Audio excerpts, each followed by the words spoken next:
Okay, so we're diving into a really interesting topic today. The history of some pretty powerful substances. I mean, we're talking everything from wine to cocaine here. And what really struck me about your research is that you're not just interested in the what, right? You want to understand how these substances have been woven into the fabric of different cultures throughout history. Absolutely. It's easy to see these substances as just, recreational things today, but what's so fascinating is how they were deeply intertwined with religion, trade, even gender roles in the past. It's like they have their own social lives, these substances, moving through history and shaping our interactions in ways we don't even Yeah, realize. exactly. And understanding that context, that Yeah. historical and cultural backdrop is essential for really grasping their significance. So should we jump right in? Let's do it. Okay, let's talk alcohol. I think most people, if you ask them what was the first alcoholic beverage, they'd probably say beer, Right. right? Turns out that might not be the case. The real OG, the original alcoholic beverage, might actually be date wine. It's true. The domestication of those sugar-rich fruits, dates, grapes, all that good stuff in the Mediterranean region, that actually predates the kind of grain cultivation that you need for beer brewing. Wow. So, okay, picture this. Ancient civilizations, they're kicking back with some date wine, maybe after a long day of, I don't know, building pyramids or something. What do you think that tasted like? I'm imagining something like super potent. That's one secret history hasn't given us the recipe for, unfortunately. Yeah. But what we can see from archaeological evidence is that the rise of alcohol production really coincides with the emergence of urban life, especially in Mesopotamia. Okay, so it's not just about what they drank, it's about how drinking fit into their lifestyle, Right. right? It changes the whole social dynamic. You go from these scattered farming communities to these bustling cities, and suddenly you have this need to unwind, to connect, to socialize. Like, imagine happy hour in ancient Mesopotamia. Absolutely. It Yeah. suggests that link between urbanization and social drinking, which is a pattern, by the way, that we see over and over again throughout history. Fascinating. But speaking of social change, things get really interesting with the arrival of Islam. Because you have wine, this drink so deeply embedded in Mediterranean cultures that it was even seen as like metaphorical lifeblood, Yeah. suddenly facing a huge challenge. It's like a cultural earthquake. With Islam's prohibition on alcohol, you see profound changes. Trade routes shifted.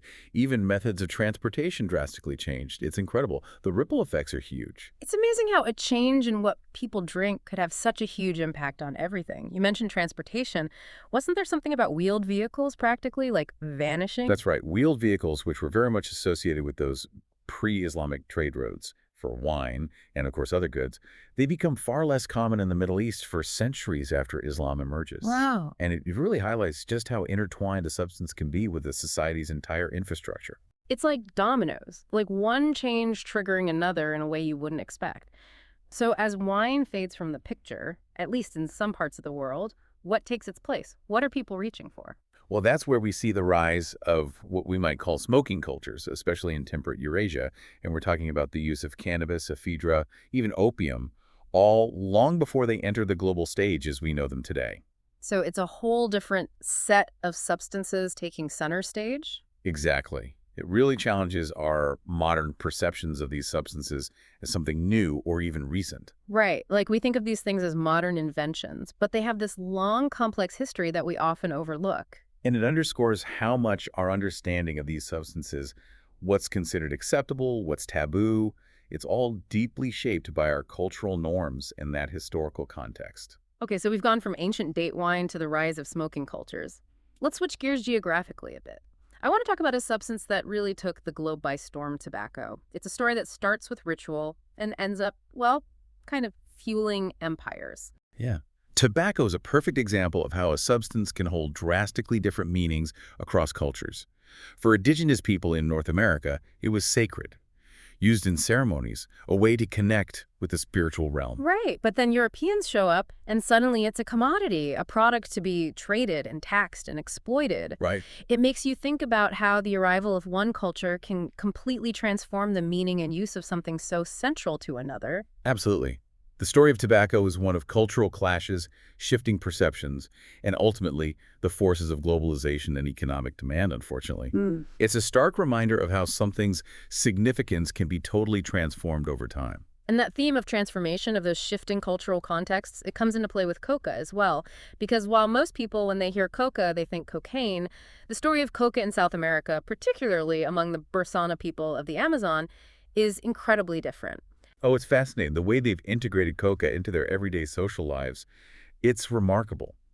It's not just a stimulant, it's part of these intricate rituals, Hmm. a way to facilitate conversation, really a social glue that holds their community together. It's like, I don't know, it reminds me of coffee breaks in a way, Yeah. but like with way more symbolism and tradition woven in. Right. It's about so much more than just the substance itself. It's about the meaning, the ritual, the social connection. Speaking of how the perception of a substance can vary so widely, let's talk about kite. Okay. Because the debate surrounding kite, it's a perfect example of how cultural context shapes our views, right? Absolutely. In Yemen and Ethiopia, it's woven into everyday life, it's socially acceptable, no big deal. Right. But then you go to the UK, where it's been brought over by Somali communities, and suddenly it's a problem. And it's interesting, too, because it's often seen as a particularly concerning issue for women. Yeah, it really highlights how a substance doesn't exist in a vacuum. Mhm. It travels with its cultural baggage, and those differing views, they often lead to clashes of values and expectations. What's totally normal in one culture can be a source of tension and misunderstanding in another, especially in our globalized world. Hmm. It really makes you realize that something as seemingly simple as chewing a plant can open up this Pandora's box of cultural complexities. Yeah. It's kind of mind-blowing when you think about it that way, you know? How a plan, something that seems so simple, can become this lightning rod for social anxieties, these cultural clashes. It speaks to the power these substances have. I mean, not just on our minds and bodies, but on entire societies. Totally. It's like we've been talking about the social lives of these substances, Uh-huh. how they move through history and shape our interactions. Mm. And it really makes you realize just how much context matters. But before we move on completely, can we circle back to those smoking cultures for a Oh, second? yeah, sure. You mentioned cannabis, ephedra, opium, all being used long before the modern drug trade. I'm curious, what were those early uses like? Were they purely recreational, or was there something more to it? Oh, they were much more varied than you might think. Let's take cannabis, for example. In ancient Central Asia, we see evidence of its use in, get this, religious rituals. They've even found temples with special rooms dedicated specifically to preparing and consuming cannabis. Wow! Dedicated cannabis rooms. That's wild. That definitely paints a different picture than like your average smoke session today. It sounds like it was a much more ritualized, even sacred kind of practice back then. Exactly. And it wasn't just cannabis, by the way. They often incorporated ephedra, which is a stimulant, by the way, and opium into these rituals as well. And there's a theory that these rituals, often performed around fire shrines, might have even influenced the development of Iranian fire rituals, which eventually evolved into Zoroastrianism. Hold on. Are you saying there's a possible link between ancient cannabis rituals and the origins of like a major religion? It's a compelling hypothesis, to say the least, right? And it really highlights how profoundly these substances can be intertwined with cultural and religious practices. Today, we often create this separation between drugs and spirituality, but historically, those lines are much, much blurrier. It definitely makes you think about these substances in a whole new light, to think of them as tools for spiritual exploration in some cultures, rather than just, recreational drugs. It definitely complicates the narrative. And speaking of shifting cultural landscapes, let's move from Central Asia to the bustling cities of the Islamic world for a moment. Because with the prohibition of alcohol, we see a very different kind of social scene emerge, one that's really centered around coffee and tea. Which is so interesting because those drinks, I mean, they seem so commonplace now, but they became such important social markers. Oh, absolutely. I mean, they really fill the void left by alcohol. Coffee houses became these vibrant hubs of social life places where people could gather to debate politics, share news, and engage in these lively intellectual discussions, all fueled by caffeine rather than alcohol. So it's like the coffee house became the Islamic world's answer to the pub, in a way. A place to unwind, socialize, that kind of thing. And speaking of social rituals and substances, we can't forget about kola nuts. You mentioned that those were particularly significant in West Africa, especially among the Hausa people. Absolutely. Kola nuts, they were incredibly valuable in Hausa culture. And not just for their stimulating properties, but for their symbolic meaning as well. They were used in everything. Weddings, funerals, business deals, political negotiations, you name it. Wow. It sounds like they were like the ultimate social currency, Uh, you know? Used to mark these important occasions to kind of seal agreements, build relationships. It's incredible how a simple nut can hold so much cultural weight. Absolutely. Yeah. They represented things like hospitality, generosity, good fortune. So offering kola nuts, it was a way of showing respect, solidifying alliances, and just facilitating smooth social interactions in general. I mean, they even have proverbs and poetry about kola nuts in Hausa culture. Mm. It's really woven into their traditions. It's fascinating how these substances become so like ingrained into the very fabric of a culture. Hmm. Their meaning extending far beyond just like their physical effects. It's like they become this language of social interaction, a way to communicate without words. Right. A language shaped by centuries of tradition, social cues, cultural values, all of that. And it reminds us that our relationship with these substances, it goes so much deeper than just, getting a buzz or whatever. It's about expressing ourselves, connecting with others, and just navigating all the complexities of social life. And speaking of complexities, we've talked about how cultural differences can really shape how we view something like cut, but it also makes you think about gender roles and how those intersect with substance use. Because it's not always a one-size-fits-all experience, is it? I mean, men and women often experience these substances and the social consequences of using them very differently. It's such a crucial point. Think about alcohol, for instance. In many cultures, it's deemed much more acceptable for men to drink than for women, which leads to this double standard where women often face much harsher judgment for engaging in the same behaviors. It's like there's this like invisible script for how men and women are supposed to act around these substances, and stepping outside of those roles can be met with a lot of resistance. Absolutely. And those scripts, they can change so drastically across cultures and throughout history. In some societies, women were traditionally the ones brewing beer, so they held a very central role in its production. Oh, that's interesting. It completely flips the narrative of men as the like sole purveyors of alcohol. But even in those cases, did women face restrictions on actually drinking what they produced? Or was it seen as more acceptable because they were also the ones making it? I mean, often, yes. Even when women were really involved in that production process, actually consuming it was often met with a lot more scrutiny and limitations. So it speaks to this broader tension, I think, between women's roles as both producers and consumers of these substances. It's like there's this underlying anxiety around women's relationship with these substances, often tied to these cultural anxieties about female sexuality, morality. Exactly. Historically, women's use of these substances, it's often been framed as this threat to social order, a sign of moral decay or sexual transgression.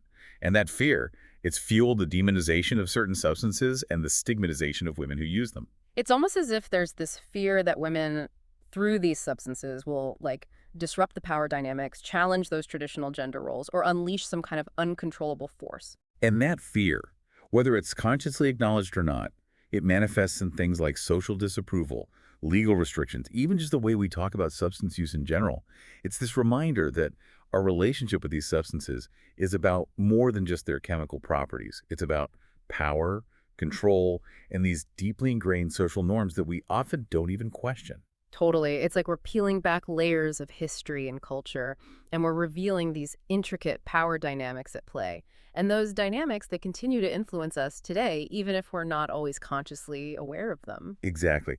Which brings us back to a substance that sparked a lot of debate in recent times, God, Mm. because it's this really powerful example of how those cultural differences, social perceptions, and even those gender roles we were just talking about, how they collide in our globalized world.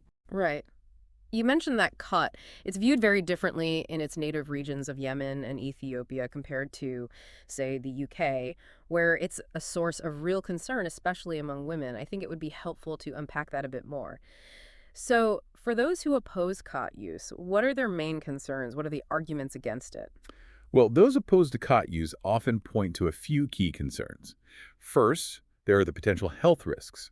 Some argue that it's addictive and can contribute to a whole range of health problems like insomnia, anxiety, even heart disease. Okay, so there's a concern about the potential for individual harm, both physically and mentally. Right. And then you have the social and economic concerns. Some argue that cot use can lead to family breakdowns, financial struggles, even crime. They argue that, cot chewing can be very time consuming and expensive, so it takes people away from work, from their families, from other responsibilities. So it's seen as this kind of drain on resources, both personal and societal. You mentioned religious implications as well. What's the like religious perspective on khat use? Well, it's complicated. Within Islam, there are actually differing opinions on whether khat is permissible or not. Some scholars consider it haram, which means forbidden, because they believe it's an intoxicant that alters the mind, and that's not okay.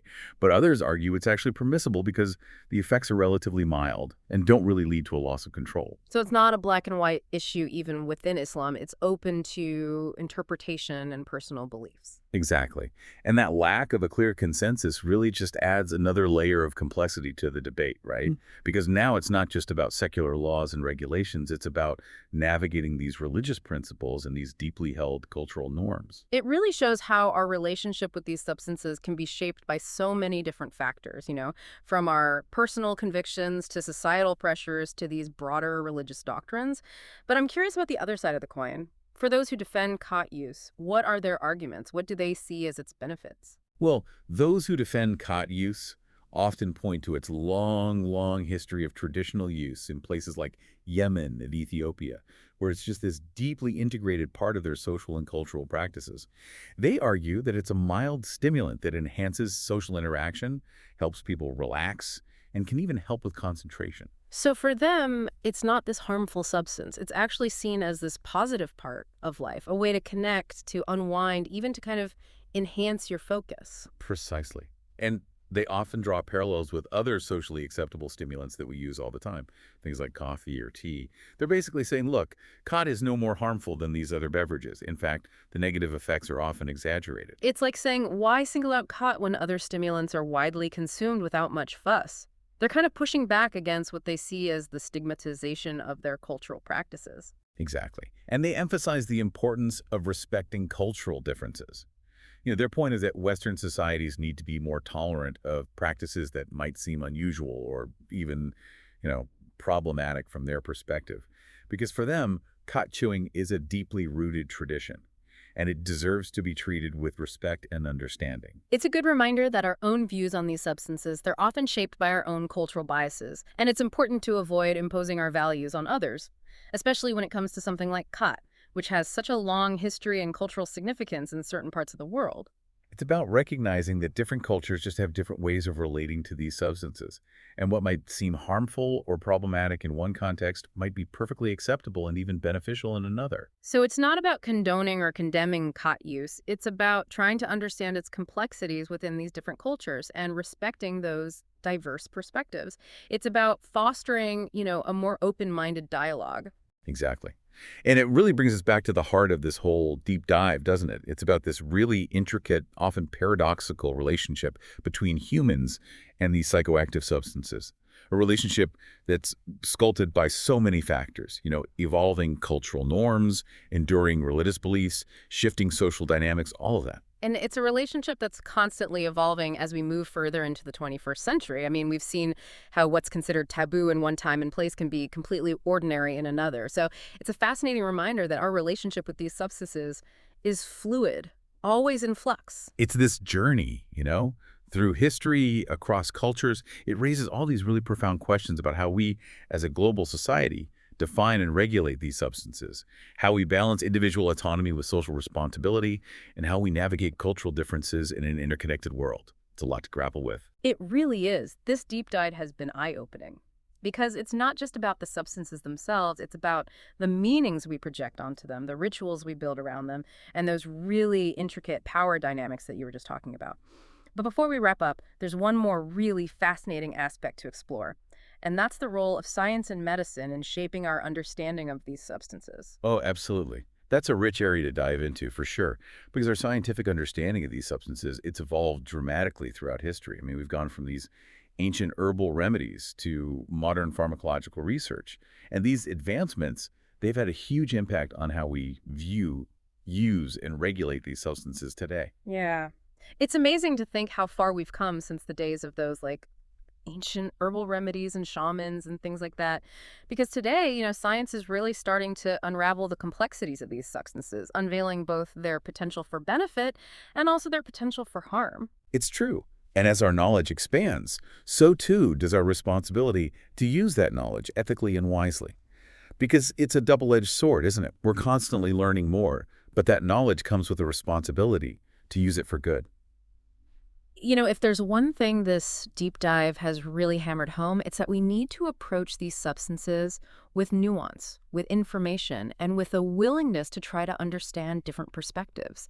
It's not about demonization or glorification. It's about recognizing the complexities, the history, and the profound impact these substances have had and continue to have on our lives. It's about embracing the fact that our relationship with these substances, it's multifaceted. It's always evolving. And it's deeply, deeply intertwined with who we are, both as individuals and as a global community. Yeah. It really is a journey of discovery, isn't it? And like any good journey, you're going to hit some unexpected twists and turns along the way. Speaking of which, I kind of want to take a detour back in time for a minute. And I'm curious, in those really early days of, what we might call scientific inquiry, what did those ancient cultures really know about these substances? Like, did they have their own ways of studying their effects? It's a good question. It's easy to assume that without, modern labs and fancy equipment, they wouldn't have had a good grasp on things. But I'm guessing they weren't just like blindly experimenting either, right? No, absolutely not. I mean, they might not have had those sophisticated tools, but they were incredibly keen observers of the natural world. And when it came to these substances, they really relied on a combination of careful observation, experimentation, and traditional knowledge that had been passed down for generations. So they were like the original ethnobotanists, right? Right. Carefully studying the relationship between humans and plants, especially those with these mind-altering properties. Precisely. They would experiment with various preparations, dosages, methods of administration, all while meticulously recording their observations and then sharing that knowledge. Think about the ancient Egyptians, for example. Oh, yeah. I mean, they were famous for their advanced medical knowledge, but they were also really good at utilizing plants for medicine. And that included some with psychoactive properties. Right. Didn't they use opium for pain relief? They did. Which, that seems so ahead of its time when you think about it. It really is. And they used henbane as a sedative. So even back then, they were already tapping into the therapeutic potential of these substances. And this was long before they had any real understanding of their chemical makeup or anything like that. Yeah. But what's really interesting is how intertwined their knowledge was with these religious and spiritual beliefs. So it wasn't just about treating like physical ailments. It was about connecting with something bigger than themselves, something divine even. Yes. They often viewed these substances as gifts from the gods, things that were imbued with healing powers and mystical properties. It's a good reminder that the lines between what we now consider science and spirituality, they were very, very blurry back then. It's fascinating. And it makes you wonder, too, how much potentially valuable knowledge has maybe been lost or dismissed throughout history because of our modern tendency to compartmentalize everything, to separate things like science and spirituality into these neat little boxes. That's a good point, and it's something to think about. But it's interesting to trace how our understanding of these substances evolved alongside science. So as we moved into periods like the Renaissance and the Enlightenment, there was this big resurgence of interest in classical knowledge. But there was also this growing emphasis on empirical observation, on really trying to understand the natural world through observation and experimentation. So kind of a shift toward a more rational, evidence-based understanding of these substances. Exactly. And that shift had a huge impact on how these substances were viewed and used. For example, the development of botany as a scientific discipline, that led to a much more comprehensive and systematic classification of plants.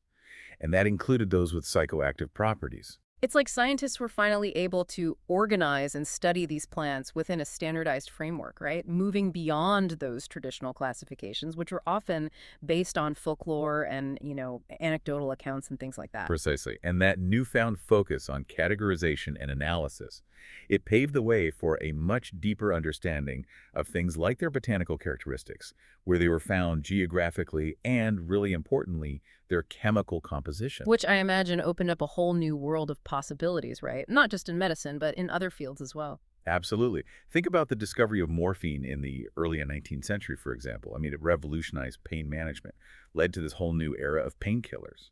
And then you have the isolation of cocaine from coca leaves around the mid-19th century. And that really sparked a huge amount of interest in its stimulant effects and also its potential as a local anesthetic. It's amazing how science was essentially unlocking these hidden powers within these substances, revealing their potential, opening up these new frontiers in medicine and pharmacology.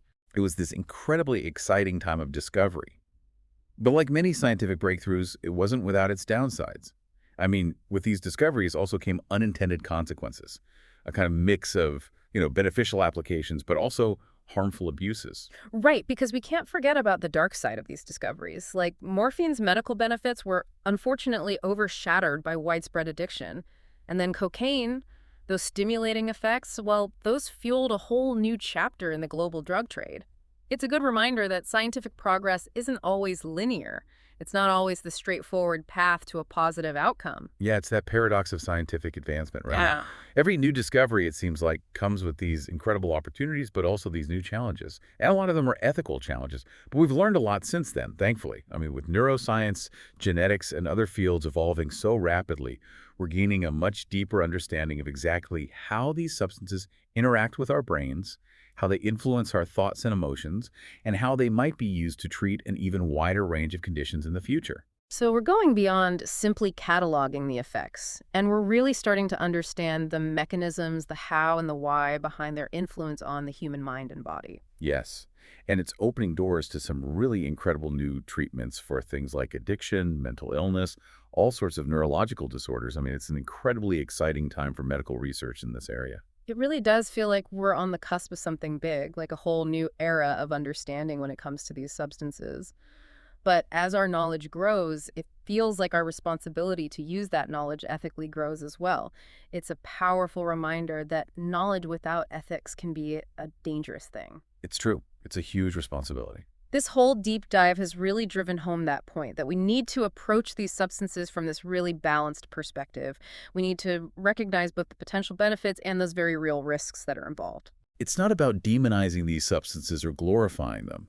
It's about approaching them with this clear-eyed understanding of their complex history, their diverse roles in different cultures, and just their undeniable impact on our lives and our history. It's about acknowledging that it's an ongoing conversation, and it's a conversation that we need to be having. It's a conversation that's been going on for centuries, Hmm. and it's one that will continue long after we're gone. And as we continue to explore and learn, it's just so important to approach it all with curiosity, with empathy, and honestly, with a willingness to challenge our own assumptions about these substances. Because what we think we know might not be the whole story. Absolutely. We have to stay open to new information, new perspectives, because that's how we grow, right? It's about understanding that there are no easy answers. There's no one-size-fits-all solution. Yeah. Our relationship with these substances, as we've seen, it's complex, it's nuanced, and ultimately it reflects our own humanity.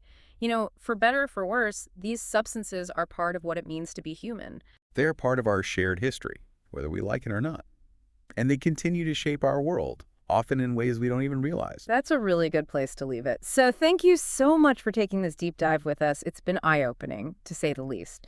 And to our listeners, we hope this conversation has sparked some curiosity, maybe even challenged some of your own perceptions about these substances and the roles they play in our world. Until next time.